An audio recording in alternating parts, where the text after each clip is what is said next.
Ferrari déjà champion en 2024, pour cette vidéo je ne vais pas aller par 4 chemins et la question est simple. Sommes-nous en train d'assister au plus grand retour d'une écurie depuis Mercedes en 2014? Si vous n'habitez pas sur un rocher loin de toute connexion, vous êtes sûrement au courant que Ferrari est sur la bonne voie. Fini les séances de thérapie et les tifosi peuvent enfin sortir de leur dépression. Si tu veux en savoir plus sur le pourquoi du comment, reste jusqu'à la fin pour en savoir plus. Spoiler, tu vas être choqué!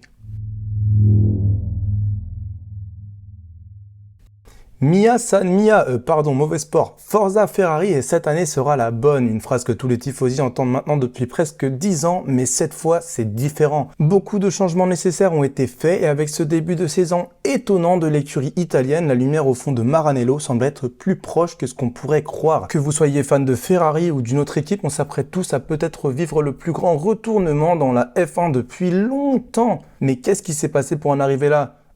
Je me permets de faire cette petite prise d'otage. Abonne-toi, on vise les 1000 abonnés, c'est parti! Si vous avez plus de 20 ans et que ça fait longtemps que vous suivez la Formule 1, vous avez sûrement grandi avec les voitures rouges qui gagnaient et même qui dominaient pendant l'ère Schumacher. Et d'ailleurs, on jette un œil à mes statistiques et vous, les plus de 20 ans, vous êtes quand même à peu près plus de 50%, enfin jusqu'à 35 ans, de ma communauté. Mais bon, retour à la Scuderia Ferrari, pas besoin d'avoir vécu toute l'histoire de la Formule 1 pour savoir que cette écurie est légendaire. Alors pour rappel, Mercedes a dominé la Formule 1 pendant quasiment une décennie, mais on n'arrive toujours pas à la cheville du record de Ferrari, car en chiffres depuis 1950, c'est 16 titres constructeurs avec 9 pilotes différents. Et le dernier d'entre eux, c'était... mets la réponse dans les commentaires si tu t'en souviens. Mais bon, ça fait aussi 244 victoires avec Ferrari et 23% de pole sur un départ en Grand Prix. Ferrari a aussi vu passer Fangio, Ascari, Prost, Lauda et bien sûr Schumacher avec ses 5 titres. Donc quand on voit ces statistiques, on pourrait se demander mais où est le problème? Eh bien le problème c'est plutôt simple, c'est qu'après 2008, Ferrari est reparti bredouille chaque année. Il s'en est souvent fallu de peu, mais en 2008, il manque seulement un point à Massa pour devenir champion sur la fameuse course de Sao Paulo. En 2010, il manque seulement 4 petits points à Fernando Alonso. En 2012, il lui manquera 3 points. Et après, il faudra faire place à la domination Mercedes jusqu'en 2017. Donc pour une équipe qui se veut être la meilleure, ce n'est tout simplement pas possible de ne pas être premier. Mais bon, on commence l'analyse. Contrairement à Renault, Alpine ou on s'en fout de comment on les appelle, qui s'est fait la promesse de prendre des teams principales en CDD de 3 ans maximum, Ferrari a plutôt choisi la stabilité. Dans les 2 dernières réglementations qu'on a vues en Formule 1, ce sont seulement 3 teams principales qu'on a vues chez Ferrari. Arrivabene, Binotto et Vasseur. Et si vous me demandez personnellement, Arrivabene a fait tout ce qu'il fallait, mais un seul reproche, il n'a pas réussi à faire gagner Vettel. Du coup, la presse italienne le pointe du doigt. Ajoutons à cela la pression médiatique qu'il y a en Formule 1 et logiquement, il fallait un coupable. Et quoi de plus simple que de promettre la responsabilité à l'homme à toutes les responsabilités, le team principal. Donc pour l'année 2019, c'est ciao et bienvenido à Mattia Binotto qui est là depuis 1995 et qui dès qu'il sera team principal, déjà héritera d'un moteur illégal dès son arrivée et d'une crise mondiale dans sa 2e année. Logiquement, les résultats ne sont plus au rendez-vous et en plus de ça, Binotto est ingénieur à la base et pas forcément fait pour ce poste. Il fera quand même remonter Ferrari à la 2e position du classement devant Mercedes en 2022 et démissionnera à la suite de cela. Vasseur aura le droit de prendre sa place et venant d'Alfa Romeo, ça fait maintenant 1 an qu'il est en train de faire une reconstruction complète de l'écurie de l'intérieur. Pour l'instant en 2024 ça se passe plutôt bien, même voire très bien. Et la dernière question qui se pose c'est est-ce qu'il va tenir jusqu'à la fin de saison? Parce que c'est un peu ça le point noir de Ferrari, tenir jusqu'à la fin de saison et être fiable.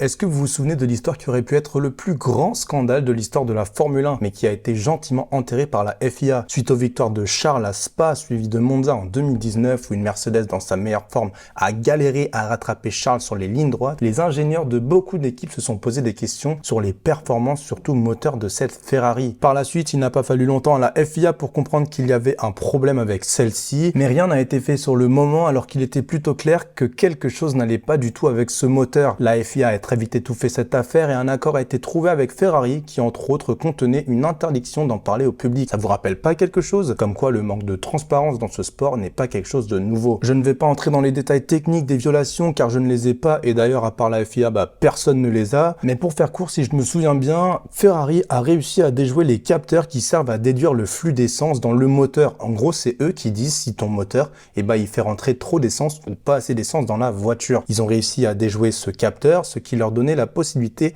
d'injecter plus d'essence dans le moteur à des moments voulus. par exemple sur une ligne droite, et ainsi créer plus de vitesse de pointe, ce qui correspond aux performances montrées en Belgique et en Italie. Pour donner suite à cela, leur technique a été formellement interdite pour l'année 2020, et il suffit de regarder les résultats de l'année 2020 pour comprendre l'impact que leur technique avait justement sur la voiture. En 2020, ils finiront donc 6e au classement et ce sera leur première fois à cette position depuis 1980. C'est il y a extrêmement longtemps.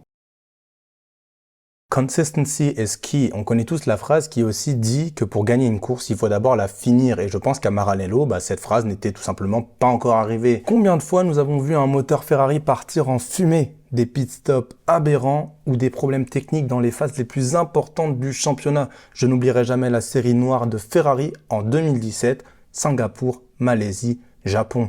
On était si proche du but, mais ça n'a pas suffi. Et du coup, quand on parle de constance, personnellement, je comprends pas la raison pour laquelle Raikkonen est resté chez Ferrari pendant autant de temps. Son statut de numéro 2 était clair et ça ne me gêne pas, mais les performances, surtout pendant ces 2 années 2017 et 2018, étaient vraiment pas au rendez-vous.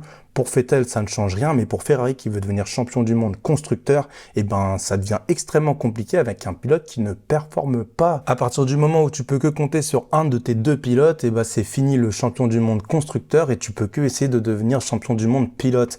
Bon, ok, pourquoi pas, mais au pire, il faut réussir à le faire en fin d'année. Et si tu n'y arrives pas, t'as perdu les 2 championnats pour rien. Ils mettront donc 4 ans pour comprendre qu'avoir des bons pilotes, c'est important, mais au moins aujourd'hui, en 2024, avec Sainz, qui est plus performant que jamais, et Leclerc, tout est possible. Donc 2024, on est là.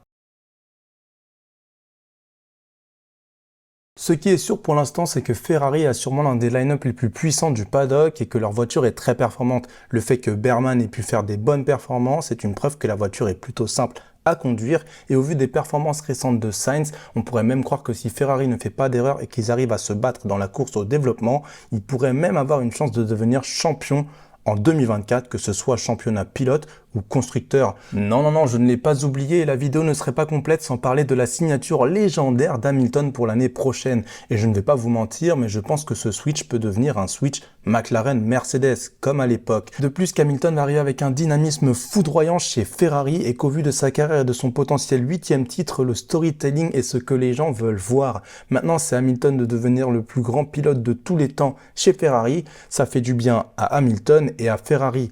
Mais bon, revenons-en à 2024. Et si Ferrari rattrape vraiment Red Bull, ce serait une des premières équipes depuis plus de 10 ans qui réussit à battre le champion en titre Red Bull sans changement réglementaire.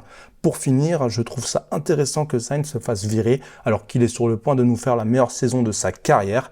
Attention, s'il devient champion devant Charles Leclerc en 2024 et qu'il doit quitter l'écurie, ça va être très drôle. Du côté monoplace, pour l'instant, on peut s'attendre à des gros updates pour les prochaines courses du Japon et Imola qui vont aussi nous indiquer si Ferrari va dans la bonne direction. Attention, des facteurs à ne pas oublier, et néanmoins la concurrence. McLaren, Mercedes et Aston Martin vont-ils se mêler à la bataille? Mais surtout, est-ce que Red Bull est vraiment rattrapable? J'ai fait un petit chart par rapport à cela. Et toi alors, est-ce que tu penses que Ferrari a changé et qu'ils peuvent se battre pour le championnat? Merci d'être resté jusqu'à la fin et n'hésite pas à liker, t'abonner et partager cette vidéo pour suivre le sport auto à travers ma vision plutôt critique. J'espère que tu en auras moins marre d'être un noob. Allez, à très vite.